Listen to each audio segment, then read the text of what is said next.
جی ناظرین، ہم بات کر رہے ہیں گھریلو اقتصاد کے حوالے سے، اور اس حوالے سے ہمارے ساتھ آج کے ہمارے مہمان جو کہ ماہر اقتصاد بھی ہیں اور آپ پروفیسر ہیں قائد اعظم یونیورسٹی اسلام آباد کے اندر پاکستان میں، اور آپ نے اس حوالے سے بہت زیادہ اقتصاد کے میدان میں آپ کا بڑا نام ہے. آئیے ان سے بات کرتے ہیں. السلام علیکم. جی وعلیکم السلام. جناب پروفیسر ڈاکٹر حسن رضا صاحب، ہم آپ کو اپنے پروگرام نسیم زندگی میں خوش آمدید کہتے ہیں. جی بہت شکریہ. Thank you so much for having me. بہت شکریہ. میں سب سے پہلے یہ پوچھنا چاہوں گا کہ گھریلو اقتصاد سے کیا مراد ہے؟ ہمارے ناظرین کو اگر آپ بتائیں کہ گھریلو اقتصاد سے مراد کیا ہے، یہ کیا کیا چیزیں اس میں آتی ہیں؟ گھریلو اقتصاد بیسیکلی معاشیات اور اقتصادیات کی ایک ایسی برانچ ہے جس میں ہم ڈفرینٹ اکنامک پرنسپلس کو such as utility maximisation, production decision to have children, ان کی اسکولنگ چوائسیز، ان سب کو اپنی روزمرہ کی زندگی کے اندر انکارپوریٹ کرتے ہیں.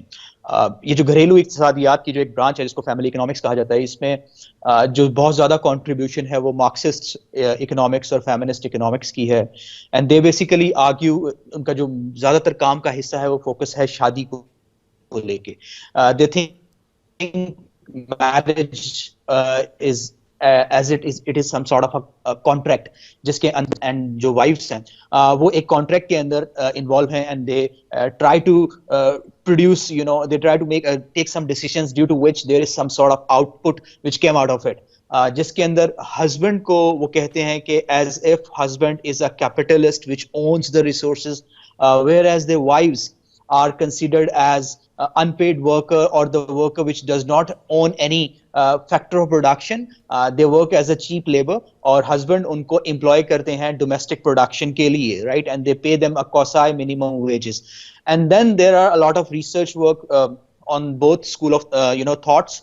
ایک اسکول آف تھاٹ یہ آرگیو کرتا ہے کیونکہ primarily women are more involved into care giving، تو ان کا decision making کے اندر رول جو ہے، کردار وہ زیادہ ہونا چاہیے in order to get the optimal output or better economic output. اور there is another school of thought جو کہ یہ کہتا ہے کہ نہیں، جس کے جو کیپٹلسٹ ہے، جو ریسورس کو آن کر جو کہ بریڈ ونر ہے فیملی کے لیے which is husband، اس کا زیادہ کردار ہونا چاہیے ڈیسیشن میکنگ کے اندر. تو at the intersection of these ideas جو ہے فیملی اکنامکس جو ہے وہ ورک کرتی ہے. اچھا، اس میں میں یہ پوچھنا چاہوں گا ڈاکٹر صاحب کہ خود ازدواجی جو زندگی ہے، ازدواجی زندگی کا فیملی اکنامکس کے اوپر جو ہے وہ کیا اثر پڑتا ہے؟ بہت زیادہ اثر پڑتا ہے. اس کے اوپر بہت سے ریسرچ پیپر بھی لکھے گئے ہیں، اور actually there is no absolute answer for this question, right? It does vary from country to country because there are different institutional arrangement and there are different socio economic factors, right? تو آپ کی جو معاشی صورتحال ہے اس کا ازدواجی زندگی کے اوپر ایک بہت اہم کردار ہے، ٹھیک ہے؟ اینڈ جیسا کہ آپ نے انٹروڈکشن میں کہا کہ if you are a good manager, if you are able to manage your resources in a better way, you'd be able to have a better married life. Of course اگر آپ اپنے ریسورسز کو بہتر طریقے سے آپٹیمائز کرنا جانتے ہیں. مثال کے طور پہ اکنامکس کے اندر ایک تھیوری ہے جس کو ہم بولتے ہیں ریسورس ڈائلیوشن ہائپوتھیسس. وہ ہائپوتھیسس یہ کہتا ہے کہ جو آپ کا پہلا بچہ ہوگا یا دوسرا بچہ ہوگا، اس کی ایجوکیشنل اٹینمنٹ آپ کے جو باقی والے بچے ہوں گے جو تیسرے یا چوتھے نمبر پہ ہوں گے ان سے بہتر ہوگی، اس کی صحت ان سے بہتر ہوگی، اس کی تعلیمی میدان میں کارکردگی اس سے بہتر ہوگی. کیوں؟ Because when you are having your first baby you have more resource to liquidate, right? But over the period of time کیونکہ ریسورس ایک اسٹاک ویریبل ہے، اور جب آپ اس کو ڈسکاؤنٹ کرتے ہو with the decision to make more babies، آپ اپنے ریسورس کو ڈسکاؤنٹ کرنا شروع کر دیتے ہو اور آپ کا ریسورس آہستہ آہستہ ڈپلیٹ ہوتا ہے. اور جب آپ by the time you reach to your third or fourth children، جب اس کو اسکول بھیجنے کی باری آتی ہے تو آپ کے پاس اتنا ریسورس نہیں ہوتا کہ اس کو ایک اچھی تعلیم آپ مہیا کر سکیں. تو اگر آپ ایک اچھے مینیجر ہیں ان ٹرمز کہ آپ ایک اچھی فائنینشیل مینجمنٹ کر سکتے ہیں، آپ اپنے ریسورسز کو بہتر طریقے سے یوٹیلائز کر سکتے ہیں، تو it definitely reflects into your marriage life as well. جی بہت شکریہ. اچھا، اس میں میں یہ پوچھنا چاہوں گا کہ جو ترقی یافتہ ممالک ہیں وہاں پہ جو چھوٹے بچے ہیں ان کی ضروریات جو ہیں وہ دوسرے عام ممالک جو مثلا تیسری دنیا کے ممالک سمجھے جاتے ہیں ان سے زیادہ کیوں ہمیں دیکھنے میں نظر آتی ہیں؟ اچھا، آپ صرف اسپیسیفکلی چھوٹے بچوں کی بات کریں یا ان ٹرمز کے ڈیمانڈ فار چلڈرن کی بات کریں؟ جی جی. Okay, so if it is a matter of demand for children, if I'm getting your question right, کہ وہاں پہ جو ہے پاپولیشن کم ہے یہاں پہ ہماری آبادی زیادہ ہے. آپ یہ کہنا چاہ رہے ہیں کہ یہاں پہ بچے لوگ زیادہ پیدا کرتے ہیں؟ جی جی از اٹ یور کوشچن؟ جی جی اس میں مثلا جو ترقی یافتہ ممالک ہیں وہاں پہ بچے بھی کم ہیں، لیکن ان کی جو ضروریات ہیں ان غیر ترقی یافتہ ممالک کے بچوں کی نسبت جو ہیں وہ زیادہ ہیں. اوکے، تو basically demand some time induce بھی کی جاتی ہے. ٹھیک ہے، ایک تو اس کے اندر اکنامک فیکٹر ہے. ٹھیک ہے، وہ یہ ہے کہ they are develop countries, they have more money and they have more resource to allocate. تو جب آپ کے پاس پیسہ موجود ہو تو آپ ڈیمانڈ انڈیوس بھی کر سکتے ہیں. ٹھیک ہے، آپ ایک چیز کی ضرورت کو کریٹ بھی کیا جا سکتا ہے. تو ضروریات خیر یہاں پہ بھی ہیں، but that is another question کہ کیا وہ ضروریات فلفل ہو رہی ہیں یا نہیں ہو رہی, given that we have that resource to provide to fulfill their requirements or not. And as far as this is a question of population growth, تو اس کے اندر بہت سے چیزوں کا رول ہے. اس کے اندر ایک تو یہ کہ being very religious country, اگر ہم پاکستان کی بات کریں یا ادر کنٹریز کی بات کریں جہاں پہ ریلیجیس انکلینیشن زیادہ ہے, تو ایز بینگ مسلم ہمارا خاص طور پہ ماننا یہ ہے کہ ہمیں یہ لگتا ہے کہ by making more babies, ٹھیک ہے, we are doing some sort of service to our religion as well. اور ہمارا یہ بھی ماننا ہے کہ جو ریسورسز ہیں وہ خدا کی طرف سے جو عطیہ کردہ ہمارے پاس وسائل ہیں وہ انفینٹ ہیں. ٹھیک ہے, although کہ ان ایکسپلورڈ ہیں, بٹ ہمیں لگتا ہے کہ ہم if we are able to explore it تو there is no end to it. but economics جو ہے وہ اس سے تھوڑا سا ہٹ کے سوچتی ہے, اور کیونکہ ڈیولپ کنٹریز کے اندر جن کا معیار زیادہ ہے, ٹھیک ہے, جو اکنامک تھیوریز ہیں ان کی پالیسی امپلیمنٹیشنز کے اندر رول زیادہ ہے. ٹھیک ہے, so they basically tend to discourage. For example they usually talk about this sustainability criteria, and due to which you see کہ جہاں وہاں پر بچے زیادہ بھی اگر آپ کو ملیں گے تو 2-3 ملیں گے. ٹھیک ہے, اس سے زیادہ لوگ پروڈیوس نہیں کرتے, given the fact کہ they basically argue that every individual has a right to replace themselves, right, himself or herself. So ایک کپل 2 بچے پیدا کر رہا ہے تو دے آرگیو کہ یہ ایک سسٹینیبل کرائٹیریا ہے, آپ پاپولیشن گروتھ کے اندر کنٹریبیوٹ نہیں کر رہے, you are just replacing yourself, right. But ہمارے ہاں ایکچولی ایسا نہیں ہے. ڈیولپنگ کنٹریز کے اندر جو ہے یہ this is actually one of the well factor. There are many reasons, this could be one of the reason جس کے اندر کریکلم کا رول بھی ایکچولی اس کے اندر کافی. ہمارے ہاں جو ہے شاید منصوبہ بندی کے اوپر, فیملی پلاننگ کے اوپر اتنا زیادہ فوکس نہیں ہے, due to which we tend to produce more babies. ٹھیک ہے, and then there comes a Malthusian aspect to it. When you tend to produce, when you make more babies, you cannot come out of that vicious circle of poverty. You actually traps into that.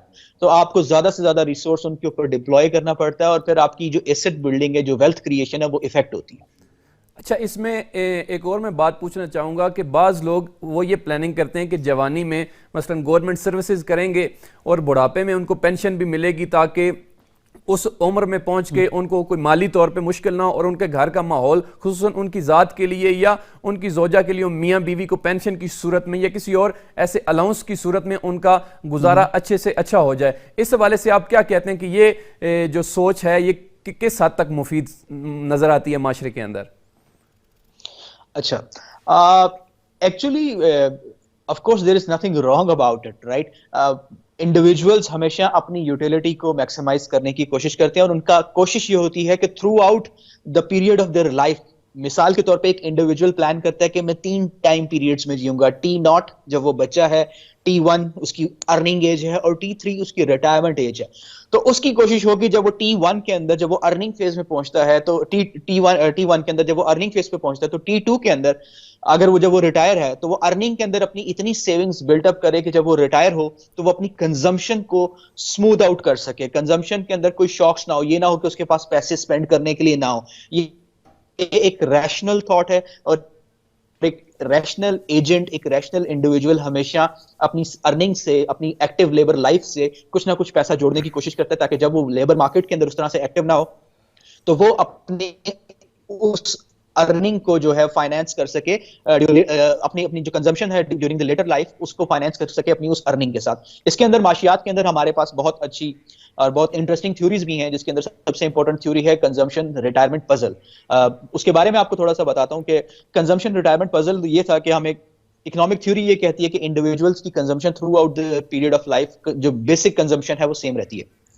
مگر جب ایک economist نے data اکٹھا کیا اور اس کو plot کیا, دے figure out کہ right after the requirement consumption radically comes down.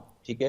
تو پھر اس کے جب انہوں نے ایکسپلور کیا, اس کے اوپر مزید تھیوریز آئیں, مزید ڈیٹا انالیسس کیا, تو دے فگر آؤٹ کہ time allocation in terms of shopping, ٹھیک ہے, رائٹ آفٹر یو ریٹائر آپ کی بڑھ جاتی ہے. You are able to find the cheaper alternative because you are endowed with more time, ٹھیک ہے, کیونکہ جب آپ کام کر رہے ہوتے ہیں تو شاید آپ کے پاس اتنا ٹائم نہیں ہوتا کہ آپ سستی سے سستی چیز ڈھونڈ کے لائیں. تو جس کی وجہ سے جب آپ ریٹائر ہوتے ہیں تو اچانک جو آپ کے کنزمپشن ایکسپینڈیچرز ہیں وہ بھی ایک دم گر جاتے ہیں. اچھا, اگر آپ نے سیونگ پہلے کی, سر میں مزید چونکہ ٹائم تھوڑا ہے, میں ایک آخری سوال آپ سے یہ پوچھنا چاہوں گا کہ معاشرے کے اندر بہت سی فیملیز ایسی ہوتی ہیں کہ جو اپنے ماہانہ اخراجات جو ہیں وہ پورے نہیں کر سکتے. وہاں پہ آپ کیا سمجھتے ہیں کہ کن لوگوں کا یا حکومت کا یہ وظیفہ بنتا ہے کہ وہ ان کی مدد کرے, یا ان کے لیے کس طرح ہم معاشرے میں اور کن طبقات کو کردار ادا کرنا چاہیے ان لوگوں کا کہ جن کے اخراجات زیادہ ہیں اور ان کی درآمد کم ہے؟ اوکے, اس میں سلسلہ یہ ہے کہ دیکھیں دنیا کے مختلف ممالک میں مختلف قسم کے پروگرامز چل رہے ہیں.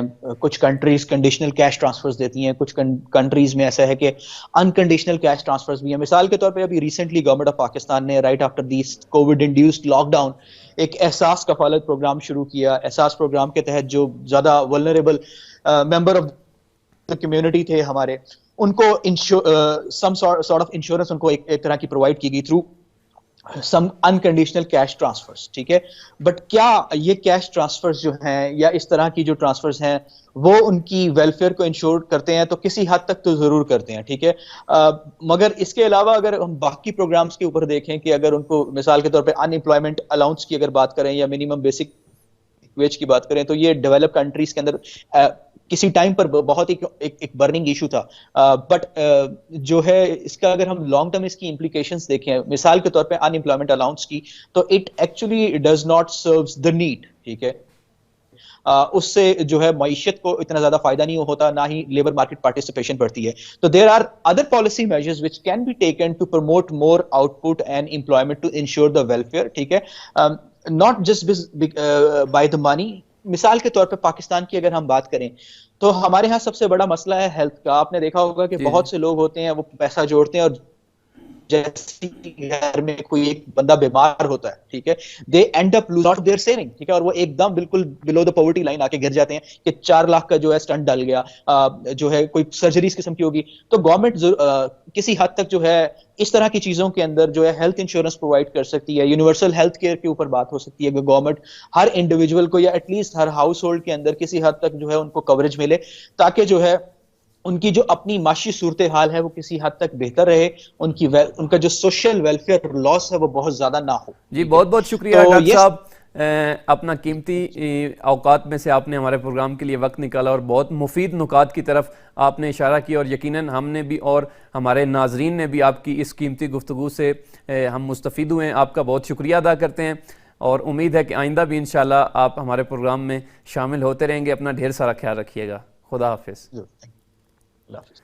جی ناظرین, پروفیسر ڈاکٹر حسن رضا صاحب پاکستان سے ہمارے ساتھ, جو کہ ماہر اقتصاد ہیں اور ایک بڑا نام ہے اقتصاد کے اندر ان کا. وہ مختلف حوالوں سے گھریلو اقتصاد کو, گھریلو معاشی زندگی کو مختلف زاویہ نگاہ سے جو ہے وہ بیان کر رہے تھے.